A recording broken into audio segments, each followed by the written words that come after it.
Hello guys. Today, we are going to recap the highly anticipated K-drama titled Perfect Crown.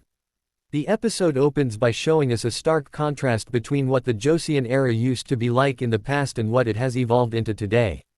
A new institution, specifically a high school, has been established here, designed primarily for students from noble families to pursue their studies.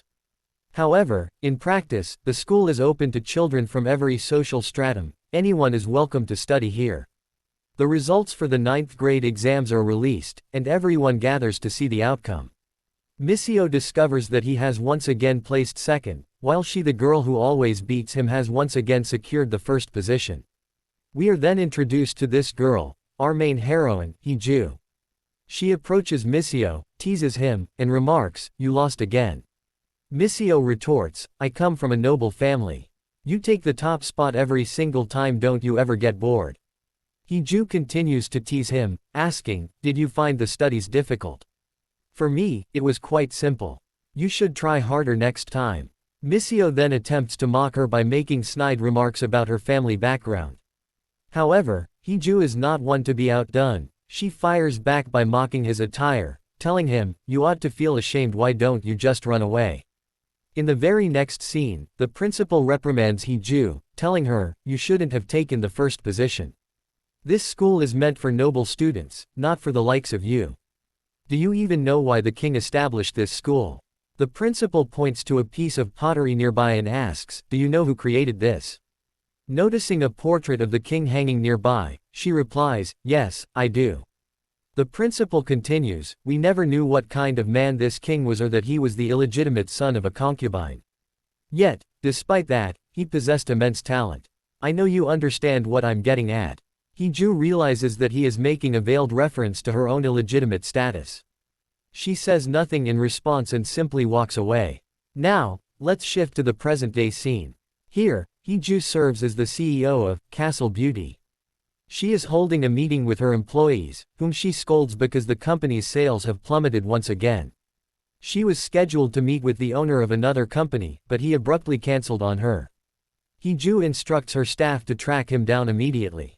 After a heated scolding session during the meeting, a phone suddenly rings. However, the call isn't for Hui Ju. Instead, her chief secretary enters the source of the ringing phone and informs Hui Ju that their allotted time is up and they must leave.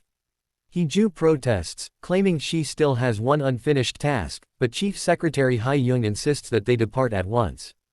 Hui Ju shouts in frustration, "I know we have to go for the king's birthday celebration. Why did he have to be born on this particular day?" However, a moment later, an idea strikes her.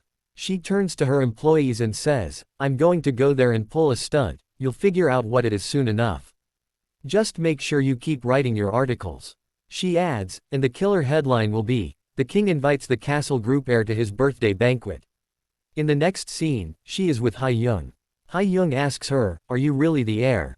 Hui Ju simply shakes her head in denial. Ha-young presses her, "Then why did you lie?" Hui Ju replies with a smirk, "Don't you know what PR is?" Now, let's move on to the next scene to meet our male lead, Grand Prince 𝗖𝗏. Although 𝗖𝗏 holds the title of Grand Prince, he actually functions as a regent, someone who governs on behalf of the king or queen. In other words, whenever the king is absent, or when a situation arises in which the king is unable to make decisions, a designated individual steps in to govern and make those decisions, a role known as a regent. 𝗖𝗏 had gone out for a hunting expedition the previous night and is currently taking a shower. The next morning, we see everyone gathered outside, waiting for 𝗖𝗏, as he is expected to attend the royal banquet.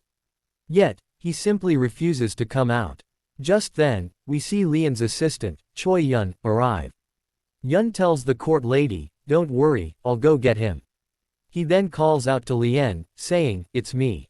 𝗖𝗏 replies, "All right, come in." He asks Choi, "What gift have you prepared?" However, 𝗖𝗏 is holding a rifle, which he points directly at Choi, though he was merely joking. Choi begins to ask, "Why are you still wearing that hunting outfit? Didn't you change last night before going to sleep? Go change it immediately." But 𝗖𝗏 refuses and heads off toward the banquet. In the next scene, we see Hui Ju stepping out of her luxury red car, clad in a matching red dress. The media photographers immediately begin snapping pictures of her. One member of the media team asks another, did Ju really show up in a red dress? Another photographer replies, regardless of that, she looks absolutely gorgeous. They then proceed to take more photos of her. Ju strikes a pose, waves to the crowd, and heads inside. In the following scene, we see her team looking at the photos of her. Whenever Ju carries a specific bag or wears a particular dress, her team posts the details online, and the items quickly sell out. Inside, we see that everyone is enjoying wine. 3 young women standing near Ju begin gossiping maliciously about her. She's illegitimate, one remarks. For 10 years, no one even knew she existed. She was raised by her mistress. Ju shatters her wine glass, holds up the broken shards for them to see, and smiles. The 3 women immediately flee in fear.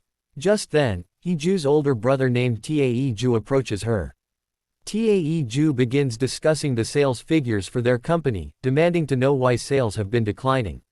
And the fact that you are unable to do anything about it only serves to taunt her further. He compliments himself, boasting that his company has surpassed hers. He claims, I always hold the top spot, and suggests, I think you suffer from an inferiority complex. However, Ju dismisses his remarks. She adjusts her brother's tie and warns him, fix this yourself next time, or else I'll strangle you. Just then, they are informed that it is time to come inside for the meal. Ju and 𝗖𝗍𝗲 were seated at the very end of the table. Ju complains, I can't see a thing, this pillar is completely blocking my view. We then see the king, a young boy named Lan. Seated nearby is his mother, 𝗖𝗿𝗲𝗱, who is the queen. We notice an empty seat at the table. Everyone had been waiting for this specific person, and it turns out to be Lien. After a considerable delay, Lien finally arrives. Ju notices him. Lien looks delighted upon seeing his uncle. However, 𝗖𝗿𝗲𝗱 immediately begins to scold Lien, asking, what kind of outfit are you wearing? Did you come here for a hunting trip? Lien replies, King Lan gave this to me last time, so I thought it would be appropriate. Lan chimes in, saying, it actually looks like a perfect fit on you. 𝗖𝗿𝗲𝗱 intends to scold him further, but Lien cuts her off, saying, you can save the lecture for later. In the next scene, we see that the ceremonial rituals are being carried out. We observe Lan as he writes down his wish. I wish for my mother to be happy, for my uncle to be happy, and for all the people to be happy. Ju is standing near a bridge where people are writing down their wishes. Just then, Lien arrives and proceeds to write down his own wish as well. In the following scene, the Prime Minister meets with Jing-yu. He offers his greetings to everyone present. Ju is standing nearby, and he approaches her. Ju teases him, asking, do I have to call you, PM, as well? But he declines. Ju says, I was looking for you earlier. Where were you? He replies, I was sitting in the front row. Ju remarks, then you must have had a good time, but he counters, what fun. I was completely bored there. He adds, by the way, I heard you've surpassed 𝗖𝗍𝗲𝗱. That's excellent news. He then asks, why are you wearing a red dress? Ju asks, what's the matter? Don't you like it? Jing-yu replies, it's not that. However, no one is permitted to enter the palace wearing a red dress. It could spark a controversy. It is a rule here. Ju asks, then what should I do? I haven't broken any rules. She adds, besides, no one knows that 𝗖𝗍𝗲 is my brother, though they do know that I belong to the castle group and am an illegitimate child. Just then, Choi approaches Jing-yu and says, Lien wishes to see you. In the next scene, Jing-yu goes to Lien and asks, what can I do for you? Lien remarks, all the girls at the banquet were staring at you. You looked quite impressive to me. Jing-yu replies, it was nothing like that. Lien continues, more than half the girls were looking at me. I think I should get married. Jing-yu asks, would you really do that? Lien nods and says, once I get married, I will have to leave the palace. After I leave, you will have to take over all my duties since the king is currently only 8 years old and cannot yet participate in state affairs. Jing-yu replies, forgive me, but I won't be able to take on that responsibility. Lien says, very well, then use your authority to block my marriage. I know you can do it, since you are the Prime Minister. Having said this, he walks away. We turn our attention to Ju, who was wandering nearby because she had no network coverage on her phone. Just then, Lien arrives and spots her. He asks, who are you? What is your name? She replies, I just came here to hang out. Lien presses her, but what is your name? Ju eventually reveals it. Lien then asks, what do you do? Ju responds, I'm not that kind of girl. Lien begins to explain that this place is not open to the public, only noble families are permitted to enter. You shouldn't be here, he tells her. He steps closer and says, I'm going to count to 3. Run away from here. I'll overlook your transgression this time. But if you don't mark my words, you will be punished for it. That is the least I can do for you, seeing as you are my junior student. After he says this, she simply continues to stare at him. But just then, an explosion rocks the area nearby. Lien tells Ju, stay right here. He rushes over to investigate, only to find the place engulfed in flames. The king is inside. No one knows what has become of him. Lien is thrown into shock, for this mirrors the tragic death of his own father 3 years ago, who also perished in a fire. At that moment, 𝗲𝗲𝗱𝗁 arrives on the scene. She slaps Lien and screams, all of this happened to my son because of you. You must have been the one who started the fire. But then, we see that the king is standing right behind her. He walks over to his mother, completely unharmed. Meanwhile, we see Ju standing in the background. She had witnessed the entire exchange, including the moment 𝗲𝗲𝗱 slapped Lien. Yu instructs his subordinates, this is exactly like what happened 3 years ago. I suspect someone started this fire deliberately. Investigate the matter thoroughly, and handle the media. Ju then heads over to meet her secretary, Hae-young. Hae-young asks, what are you doing here? And what about the banquet? Is it over already? Did you leave early? Ju replies, an incident occurred there, a fire broke out. Hae-young asks, what about the Grand Prince? Is he alright? Ju retorts, are you a fan of his? Why do you keep talking about him? Shortly thereafter, the two of them part ways. Hae-young asks, why do you hate Lien so much? Ju simply replies, just because he's unpleasant. She then recalls a scene from the past, where she had secretly snuck into the archery grounds to train. After she had been training for a while, Lien arrived on the scene. He spotted her and asked, who are you? What is your name? She provided her name. Lien asked, what exactly are you doing here? Ju replied, I am in the 9th grade. Lien then cited the rules, stating, students below the 10th grade are not permitted to enter here. Were you unaware of that? Ju shot back, and what about you? What are you doing here? Lien held up a document and said, I have official approval. Ju began to ask, how did you manage to get that? She then explained, I have a match tomorrow, and I was training specifically for it. She went on to reveal how she had gained access to the grounds. She held up a key and said, I stole this key from Ma Shou, who is in the 9th grade. She added, how did he end up with this key? I intend to take full advantage of any opportunity my enemy presents. If my opponent plays dirty to win the match, I will adopt the exact same tactics so that I, too, can emerge victorious. I have absolutely no regard for your rules. With those words, she walked away. Meanwhile, back at the palace, Arum approached Lien to speak with him. She said, regarding everything I said earlier, please forgive me. Arum tells Lien that Yu was demanding an explanation for his actions, specifically, how he had dared to slap her. She admonishes him, saying, you shouldn't have done that, after all, I am a regent. She assures him, I will explain to him that you have apologized to me. Arum then points out, the palace caught fire. You didn't suffer a single scratch, yet the king barely escaped with his life. Lien retorts, so, how is that my fault? Arum replies, you are a regent. You must take responsibility for this. Lien begins to declare, I will always protect the king. Arum dismisses this, saying, I don't believe you. If you are truly so loyal to the king, then prove it. You must marry the girl I have chosen. Lien recalls a scene from the past. He approaches his father, the former king, and proudly presents his academic scores, announcing that he has topped his class. However, the king remains indifferent, merely warning him, never stand in the crown prince's way. It was because of this very issue that Lien's royal title was stripped from him not once, but twice. Meanwhile, we turn to Ju, who is speaking with her father, the chairman of the castle group, whose name is Hyung-guk. Hyung-guk tells his daughter, you must get married. The man we have chosen is beneath you in status. Ju screams in protest, I will never marry someone who is beneath me.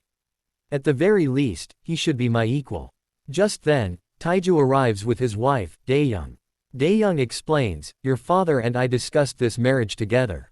We have scrutinized every single detail regarding this man. Ju retorts, oh really? Then why did you ignore all those details when you married my brother? My brother is a complete loser. Taeju shouts angrily at his sister. Ju turns to her father and declares, no matter how hard you try, I am not getting married. Lien speaks with Choi, explaining that he wishes to marry soon because that is what Aram desires. Ju holds a meeting with her employees but ends up scolding them once again. Haeyoung notices all of this. In the next scene, Haeyoung speaks with Ju in private. She brings her some tea and advises her not to take out the anger from her personal life on her staff. She points out that Ju keeps getting angry over trivial matters and tells her that she shouldn't behave that way. Ju retorts, when did I ever do that? I am Ju, don't you know who I am? Haeyoung simply replies, I know. Meanwhile, we see Lien leaving the palace. However, he runs into Sang-woon, who asks him, where are you going? Lien explains that he intends to go to his private residence to get some much-needed rest. Sang-woon objects, saying, you cannot do that. If you leave, then who will protect the king? Lien laughs and replies, I actually thought you would welcome the idea of my departure. Later, Sang-woon approaches Aram and confronts her about her recent behavior toward Lien, slapping him and blaming him for the fire. He tells her she shouldn't have done such things, reminding her that he is the regent, possesses immense power, and is beloved by the public. Aram replies, yes, I know, and that is precisely what worries me. In the following scene, we see Ju reviewing a list of potential suitors provided by her father. She intends to choose a husband from the list, but she discovers that every single candidate is a businessman. She calls Haeyoung and asks in frustration, what is this? These are all businessmen. There isn't a single politician among them. I want to marry someone who is my intellectual equal. Just then, Ju gets an idea. Meanwhile, Lien is at his residence, casually doodling when Choi reprimands him for publicly wearing his hunting attire despite prior warnings. Lien, however, is unconcerned and even pleased, as public attention on his outfit helps divert focus from the earlier fire incident. News of his attire spreads widely, catching Ju's attention as well, and when asked about him, she becomes instantly intrigued, declaring her intention to marry him. Haeyoung strongly opposes this, pointing out that Lien neither knows nor takes Ju seriously, but Ju reveals she has already requested a royal audience. Lien initially rejects both her request and another from Jing Yu, dismissing Ju upon learning she is the illegitimate daughter of the castle group. Despite repeated rejections, Ju persists until she cleverly submits her request under the identity of his junior student, which finally gains his approval. Elsewhere, Lady Iron is informed of Ju and orders a trusted spy to monitor the situation. When Ju finally meets Lien, she boldly proposes marriage, surprising him. A flashback then reveals their earlier encounter during archery practice, where her fearless and cunning attitude had already impressed him. The episode concludes with Ju worrying about potential consequences of her actions at school, only to discover a new announcement allowing open use of the training grounds under certain rules. It states that anyone is welcome to use the training grounds for practice, though certain rules and regulations are attached alongside the notice. With this, the first episode comes to an end. So, guys, let me know in the comments what you thought of this episode. We'll meet again in episode 2. Until then, bye.